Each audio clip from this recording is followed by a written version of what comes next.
AP అసెంబ్లీలో మంత్రి నారా లోకేష్ మాట్లాడుతున్నారు. లైవ్ చూద్దాం.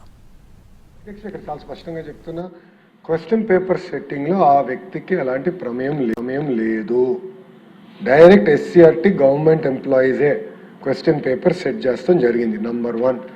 నంబర్ 2, అతనికి కాల్ లెటర్ వెళ్ళింది. అతని సర్టిఫికేట్ వెరిఫికేషన్ కి అతను రాలేదు. సర్టిఫికేట్ వెరిఫికేషన్ రాకపోతే automatically you're disqualified. Number 3, already outsourcing employees ఎవరున్నా కూడా వేరే ఎగ్జామినేషన్ గవర్నమెంట్ ఎగ్జామినేషన్స్ రాస్తుంటే కంపల్సరీగా డిపార్ట్మెంట్ నుంచి నో అబ్జెక్షన్ సర్టిఫికేట్ తీసుకోవాలి, పర్మిషన్ తీసుకోవాలి. ఈ వ్యక్తి ఆ పర్మిషన్ తీసుకోలేదు. Therefore his logins were removed.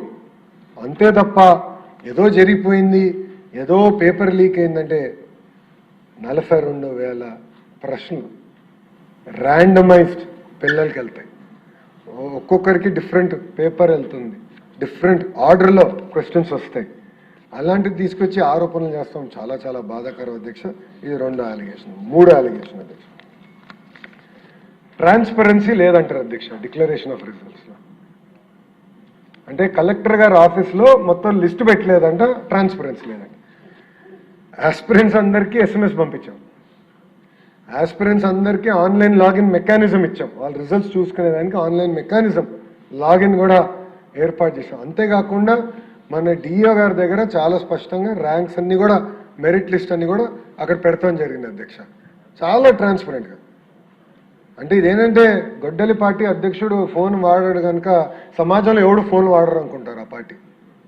అలా ఉంది పరిస్థితి అధ్యక్ష. ప్రతి యువకుడి చేతుల్లో ఈరోజు ఫోన్ ఉంది, కంప్యూటర్కి యాక్సెస్ ఉంది. చాలా అద్భుతంగా వాళ్ళ ఫోన్కి నేను రిజల్ట్స్ ఇస్తుంటే, ప్రజాప్రభుత్వం వాళ్ళ ఫోన్కి డైరెక్ట్గా రిజల్ట్స్ ఇస్తుంటే ఇంకా ట్రాన్స్పరెన్సీ లేదని ఆరోపణ చేస్తాం. ఎంతవరకు కరెక్ట్ అనేది దయచేసి గౌరవ సభ్యులందరూ గమనించాల్సిన అవసరం ఉంది అధ్యక్ష. ఇది చాలా స్పష్టంగా, చాలా ట్రాన్స్పరెంట్గా, పారదర్శకంగా మనం రిజల్ట్స్ కూడా ప్రకటిస్తాం జరిగింది అధ్యక్ష. దాంతోపాటు అధ్యక్ష, ఇక్కడ డిఎస్సి కోటాలో ఏదో ఆడియో టేప్ ఉంది, ఒక్కొక్క సర్టిఫికేట్కి ఇంత డబ్బులకి అమ్ముతున్నారు, ప్రత్యేకంగా శాప్ వాళ్ళని ప్రొటెక్ట్ చేస్తుంది అని ఒక ఆడియో లీక్ వచ్చింది అధ్యక్ష. ఆడియో లీక్ వచ్చిన వెంటనే శాప్ ఇమ్మీడియట్గా కంప్లైంట్ ఇచ్చి, మన విజయవాడ కమిషనరేట్కి కంప్లైంట్ ఇచ్చి, ఆ వ్యక్తి ఎక్కడున్నారో ఎత్తికి అతన్ని పైన కేసు పెట్టి అతన్ని జ్యుడిషియల్ రిమాండ్ కూడా పంపించిన ఘనత ప్రజాప్రభుత్వాన్ని అధ్యక్ష.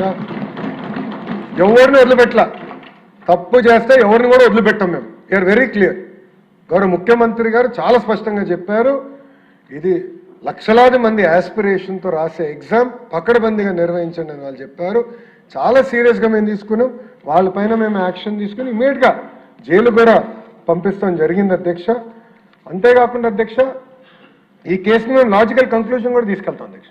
మేము ఎక్కడ వదిలిపెట్టాం, ఏదో కేసు పెట్టేసాం, ఎఫ్ఐఆర్ వేసాం, రొటీన్ ప్రాసెస్లో అవుతుందంటే నేను వదిలిపెట్టాను.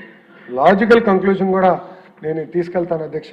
అధ్యక్ష, ఇంకో విచిత్రమైనది ఏంటంటే, గొడ్డలి పార్టీ వాళ్ళు ప్రెస్ మీట్ పెట్టినప్పుడు ఆన్లైన్లో చూపిస్తున్నారు అధ్యక్ష, ఈ వ్యక్తికి ఇన్ని మార్క్స్ వచ్చినాయి, ఇక్కడ వచ్చినాయి. ఆ డీటెయిల్స్ వాళ్ళకి ఎక్కడి నుంచి వచ్చింది అధ్యక్ష? మన వెబ్సైట్ నుంచి వచ్చింది.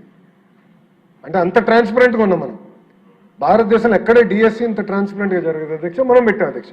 అంత ట్రాన్స్పరెంట్గా మనం చూపిస్తాం జరిగింది అధ్యక్ష. అది ఇప్పుడు కూడా ఆన్లైన్లోనే ఉంది అధ్యక్ష.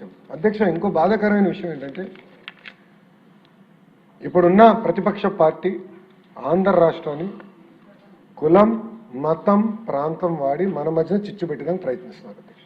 ఇది ఎందుకు చెప్తున్నానంటే, ప్రతిపక్ష పార్టీ, క్షమించాలి, గొడ్డలి పార్టీ అండతో ఒక రిటైర్డ్ ఐఏఎస్ అధికారి ఈ స్పోర్ట్స్ కోటాలో వచ్చిన 372 మంది ఒకే సామాజిక వర్గానికి చెందిన వారికి ఇచ్చారని ఆరోపణ చేశాడు అధ్యక్ష. ఒక రిటైర్డ్ ఐఏఎస్ అధికారి. అసలు ఆ మహాన్బాడుకి ఐఏఎస్ ఎట్లా వచ్చిందో దేవుడే చెప్పాలి. కామన్ సెన్స్ కూడా లేదు ఆయనకి. మీరు చూస్తే 372 మందిలో 46 మంది ఓసీ సోదరులు ఉన్నారు, 185 మంది బీసీ సోదరులు ఉన్నారు, 112 మంది ఎస్సీ సోదరులు ఉన్నారు, 29 మంది ఎస్టీ సోదరులు కూడా ఉన్నారు అధ్యక్ష. చాలా ట్రాన్స్పరెంట్గా చేశారు.